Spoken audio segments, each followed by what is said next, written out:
Trahern Crews Show. We're discussing gun violence in Minnesota and policing.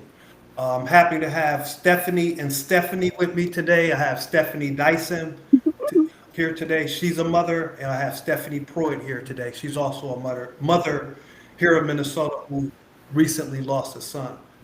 Um, could you guys introduce yourself and tell us a little bit about yourselves? Please, after 60 you, seconds. Stephanie.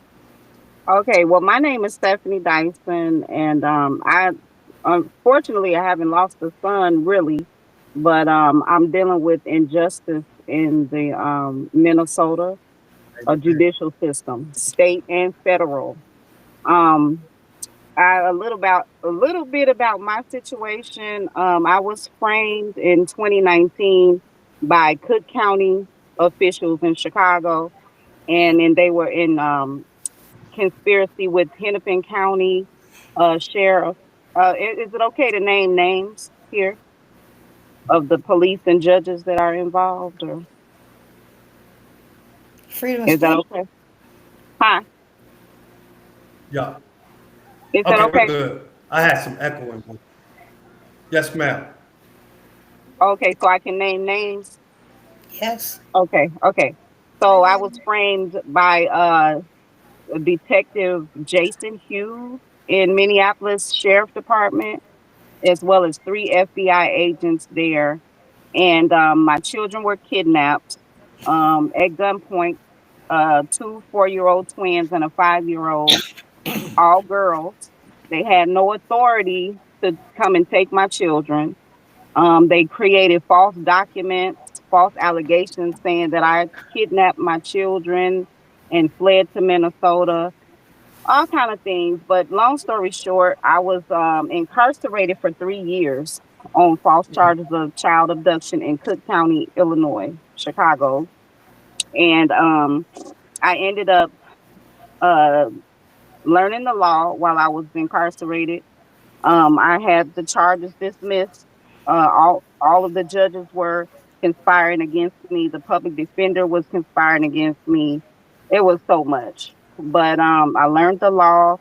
I had the cases dismissed, and now I'm still fighting for justice. I haven't seen my children since 2019, and I've put in claims in the federal court in Minnesota and Illinois, and now they're working together to block my filing because I uncovered all of the fraud in those cases, and they don't want to be held accountable.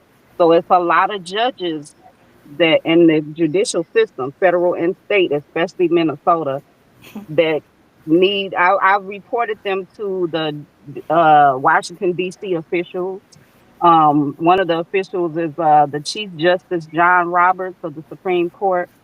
So I'm just waiting to hear back from them, and if I don't hear back from them, then I'll be filing a writ of mandamus in the federal court in Washington D.C.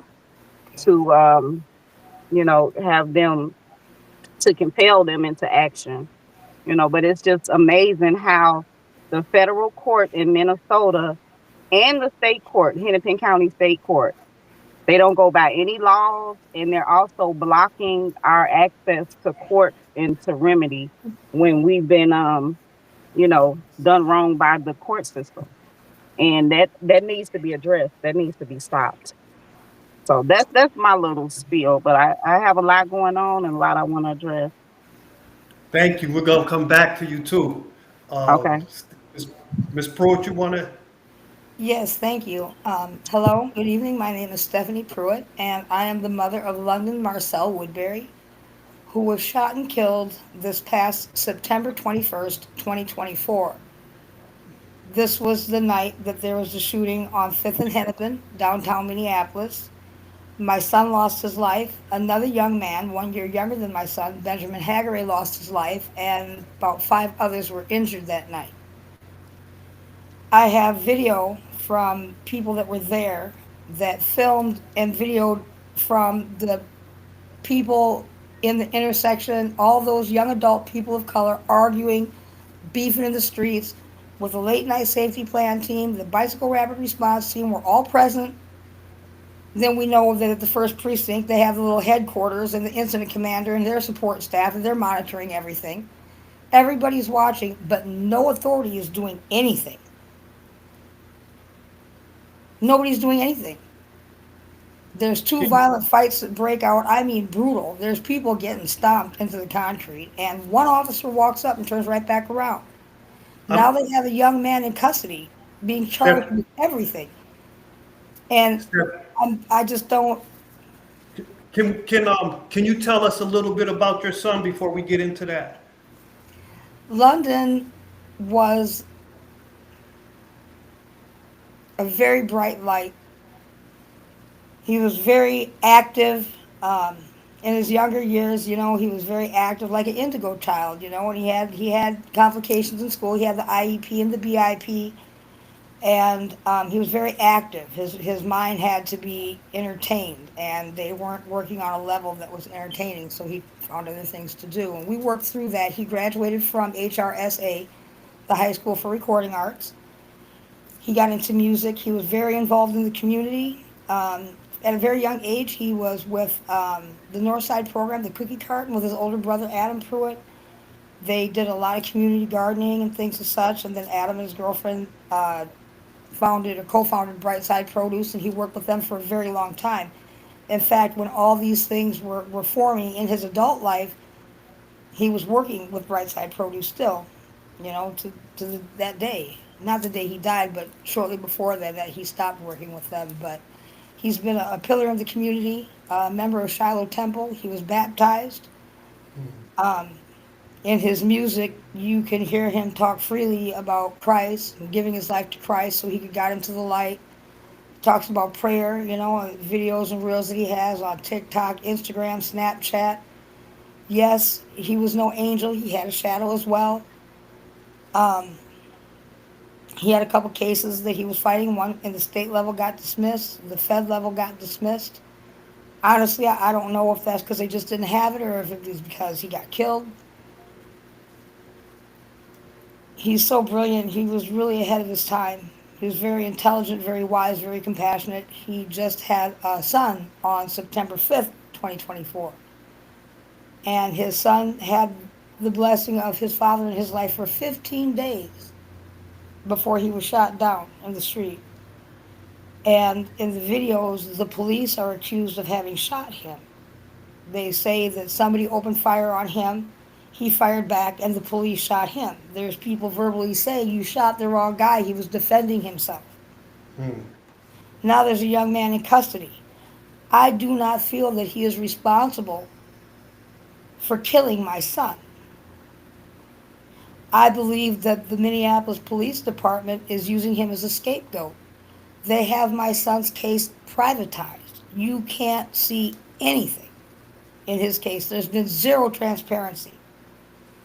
I have an ongoing lawsuit with the Minnesota Department of Human Rights for discrimination, and the city attorney's response told barefaced lies. And I know they're lies because the videos that I have don't lie. The city attorney's office does. They have a vested interest on putting this off on someone in the hopes that their shenanigans won't be exposed. But I'm here to do just that. And I want justice for my son and for Mr. Shirley. Of course, we all have to be held accountable for what we are responsible for. But don't add something that has no business there. And while Minnesota prides itself on its rehabilitative and restorative style of justice, the only rehabilitation and restoration that I've seen is to the haves and their wallets and their status. People of color and people that are not of the same privileged socioeconomic status, we suffer. Thank you. Time for that to stop. We're going to have more conversation about it. We're going to keep talking. I just want to give, I would like you to introduce yourself and tell us a little bit about your son. We can't hear you, babe. You have to unmute your mic. Denisha McCarver. I am Lamaria and Shirley's mom. My son is very bright. He has been through a lot. He's also went to the High School of Recording Arts and didn't graduate. You know, our young men without fathers Yeah. go through a little bit less Yep. than others, a little bit more than others. And Lamarion didn't really have his father in his life. And I don't put that blame on his father. You know, I'm just saying that to say it takes a village. Yes, ma'am. But he is bright. He likes to rap. He has a twin brother, and they are both very unique. You know, every time I think about him, I think about his fingers, and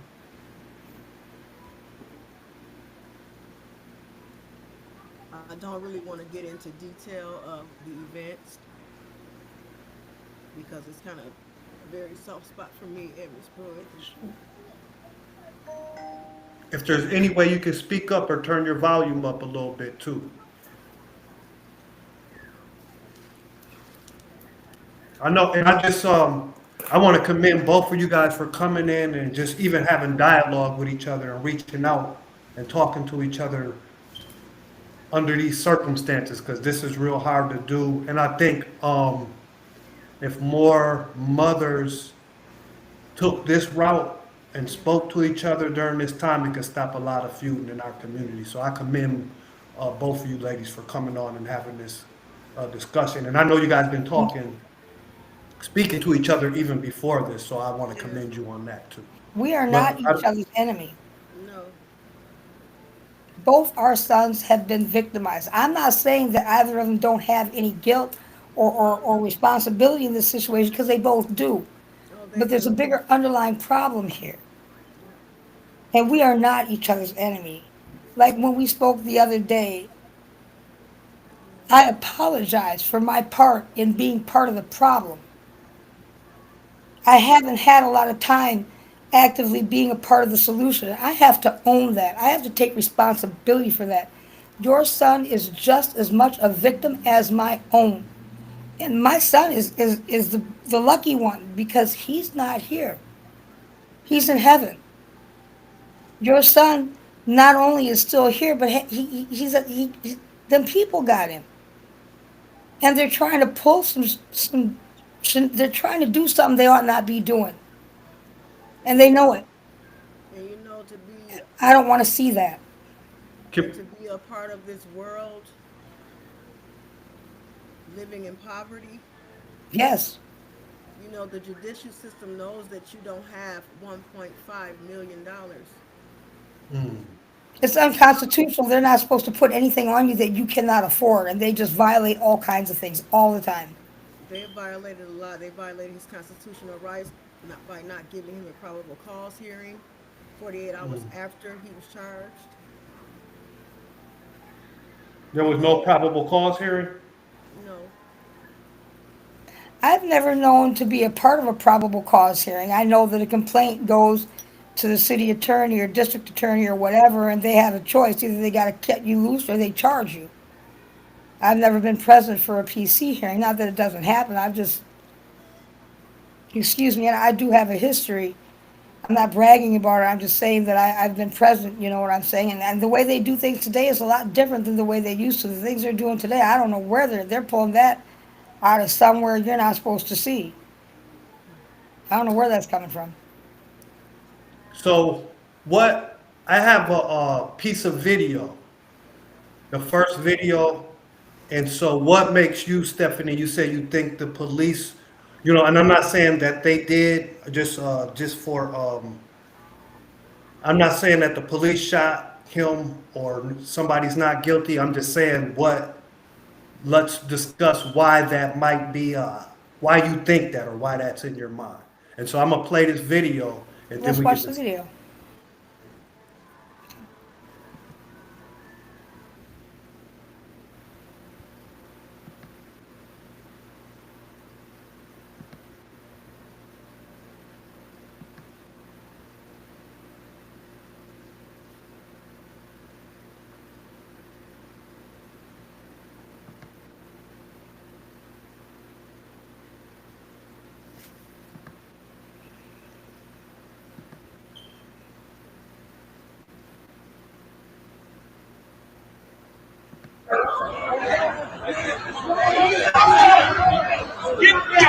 Who shot him?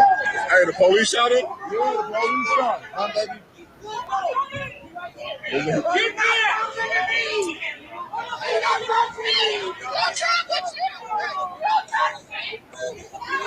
I guess somebody shot and he shot back and the police shot him. Somebody shot and he shot back. Y'all shot the wrong person, man. He was defending himself.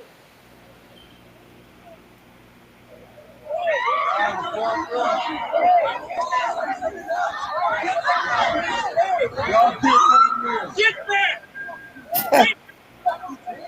Now they got Y'all someone. shot the wrong person. They didn't shoot him?